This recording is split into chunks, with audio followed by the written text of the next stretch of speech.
It just got very real for the Ravens. We're officially entering the final week before Baltimore has to cut this roster down to 53 players, and for some of these guys, there really isn't much time to keep making an impression. Some people are fighting for roster spots, and other guys are fighting for starting jobs, and some guys are basically fighting to prove that they belong in the Baltimore Ravens' plans for the upcoming regular season. So today we're going to look at the players that have the most pressure on them heading into this final week and before the 53-man roster is official at the end of this week. But before we get into today's video, you guys are going to want to make sure to subscribe to Ravens Digest. 70% of you guys are not subscribed. It is completely free, no price, no cost, and we are providing daily Baltimore Ravens videos, updates, rumors all season long. You guys are not going to want to miss out on any of the content we're providing at all. But in terms of the Baltimore Ravens, the biggest competition is that center room, and it has been an ongoing issue over the past couple of weeks,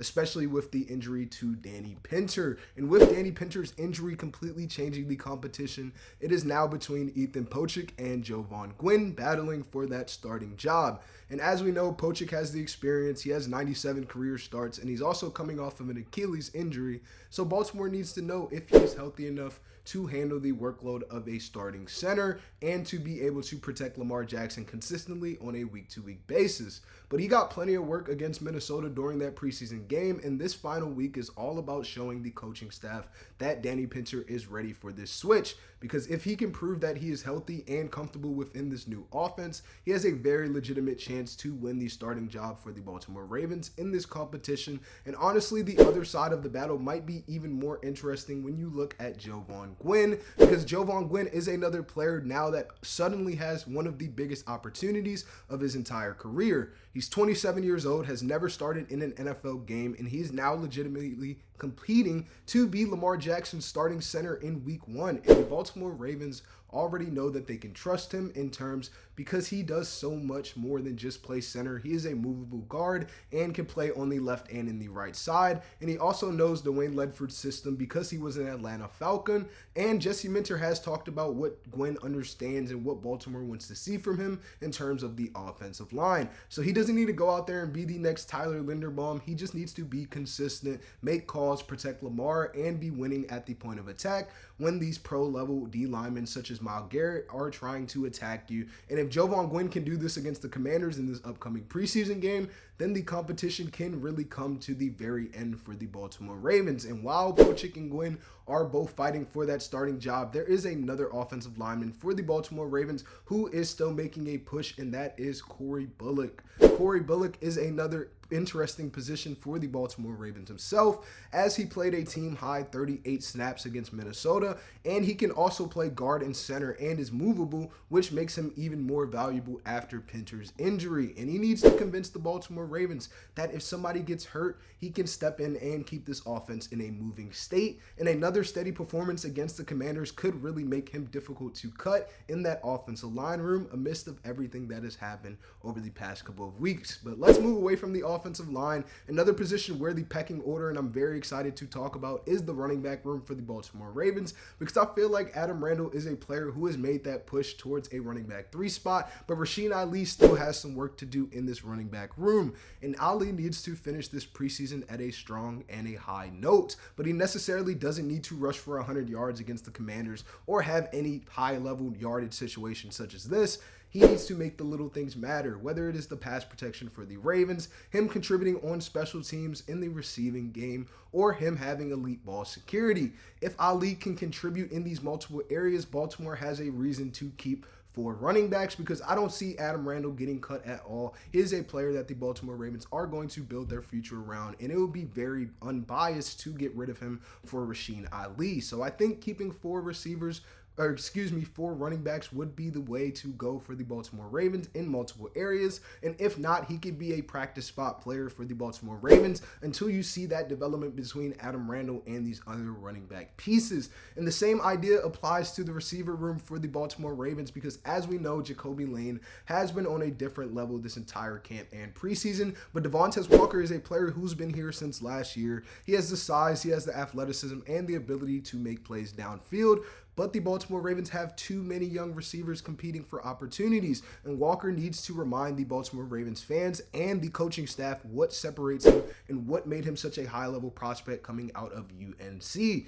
The final week is all about him making separation within these other plays. It is not just about these highlight plays and having an 80-yard touchdown. You need to show the Baltimore Ravens what you can do and that you are not easily replaceable, especially in the wide receiver department. And if you look at a completely different wide receiver who is also fighting for these opportunities, Chris Moore, the veteran for the Baltimore Ravens in this group, he's been around, he's played in the league, and he knows how to contribute on special teams. This is a player that you were mentioning when you talk about the final few roster spots, because Baltimore knows everything that Chris Moore can bring to that receiving department. So now it is whether he can make the coaching staff feel like the experience is worth keeping around, and him being a veteran piece is beneficial towards these younger receivers learning and growing their aspects of their game. And a strong final week going into the 2026 Commanders game would really make the decision harder in the receiver department.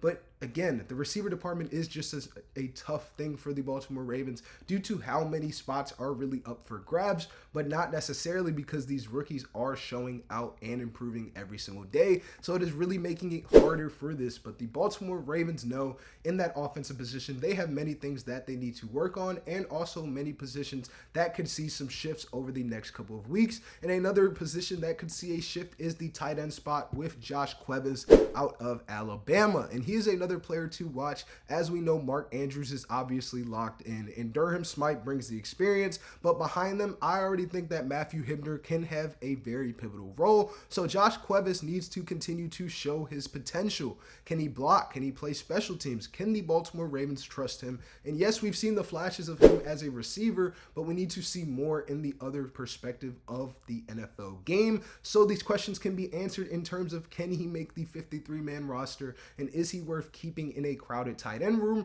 when these spots are so limited on the other side of the ball? And now that we've talked about offense so much, the toughest decisions for the Baltimore Ravens are definitely going to come on the defensive side. And the edge position is definitely a position where Adisa Isaac is a guy that I'm keeping my eye on. I really like Zion Young out of Mizzou, and I think he's really good for the Baltimore Ravens and what they want to do in the pass rush. So Adisa Isaac, as a former third rounder, nothing's guaranteed for him currently, and he needs to continue to make a headline and an aspect going into this Commanders game, because we already know that Mike Green is making noise, and Trey Hendrickson, coming over from Cincinnati, is established and has had 10 sack seasons. So these are the younger guys for the Baltimore Ravens that are trying to force their way into the rotation. And the week against the Commanders upcoming is a prove-it week for a lot of these defensive guys. But if there's another defensive guy who has already made a decision harder in terms of the Baltimore Ravens, it is definitely that cornerback room with Keon Martin, because Keon Martin is a player who put himself in a really good position.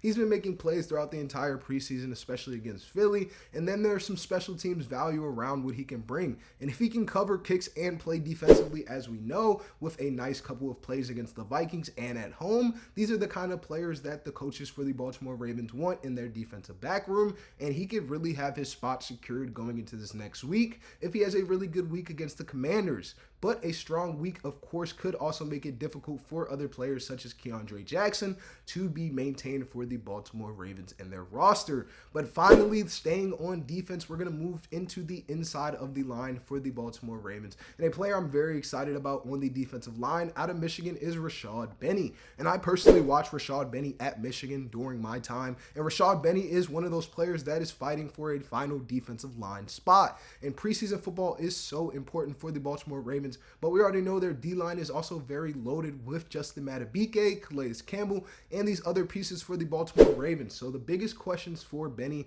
going into this Commanders game is, can he create interior pressure for the Baltimore Ravens and be a capitalist and stand out in that defensive line? And does he give the Baltimore Ravens meaningful snaps when those guys like Madubuike need to take a break within a long fourth quarter game? And if the answer continues to be yes for Rashad Benny, I think there's no problem that he could make the decision harder in terms of getting rid of him in the defensive line front. And the Baltimore Ravens could keep 3 to 4 to 5 defensive linemen in this roster scenario, but would have to cut these other positions in those position skill groups. But that's the final week, and that is why it is so important. At this week and at this point, the Baltimore Ravens aren't just asking who is very talented within the system. It is about who can you trust going into week 1 against the Indianapolis Colts in an away game environment, who is really going to step up and start making that push towards the Baltimore Ravens bringing out a Super Bowl championship. But again, what do you guys think in terms of the Baltimore Ravens in terms before this 53-man roster cut? Which guys do you think are kind of on the sleeper list? Do you think that those running backs such as Adam Randall will be able to stretch out Rasheen Ali in that running back department? And let me know what you guys think down below, and make sure to subscribe to Ravens Digest. It is completely free, and we're providing daily Baltimore Ravens updates, rumors, all things Ravens. You guys are not going to want to miss out on any of the videos we are providing. But until then, my name is Alassane, and I'll see you on the next one. And until then, Ravens flock always.